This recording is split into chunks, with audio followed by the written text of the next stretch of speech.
МВР почна истрага за хидросистемот Ѓавато. Извори за Телма велат дека полициски инспектори повеќе пати изминативе денови собирале информации и докази за состојбата во хидросистемот.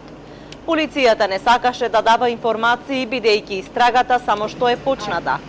Државниот инспекторат за животна средина во 2 наврата вршеше увид во Богданци и утврди дека Ѓавато е запустен, нерентабилен и дека Министерството за животна средина незаконски го управува 7 години, а не му издало и дозвола за зафаќање на води од ѓаватското сливно подрачје.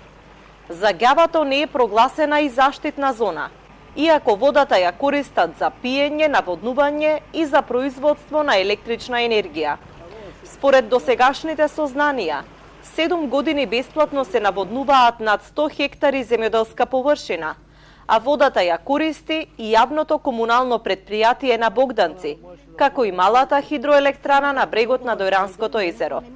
Од животна средина не одговараат зошто не е издадена дозвола за зафаќање на води и зошто не е прогласена заштитна зона. Одговорност никој не побарал ниту од раководителот Јован Попов, кој знаел за бесплатното користење на водата во Ѓавато. Имено Попов, покрај тоа што бил раководител на Ѓавато, во текот на 2016 година бил и управител на приватната компанија Млас товарен транспорт, што е спротивно на Законот за спречување корупција, а повеќе години бил член и на надзорниот одбор на ТЕЦ Неготино, што значи од државата примал и плата и хонорар, а управувал и со приватна фирма.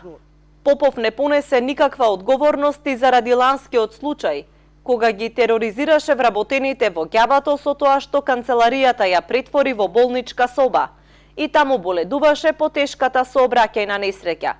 Колегите ги приморувал да го негуваат, да му менуваат катетер и да молчат за неговиот престој во објектот.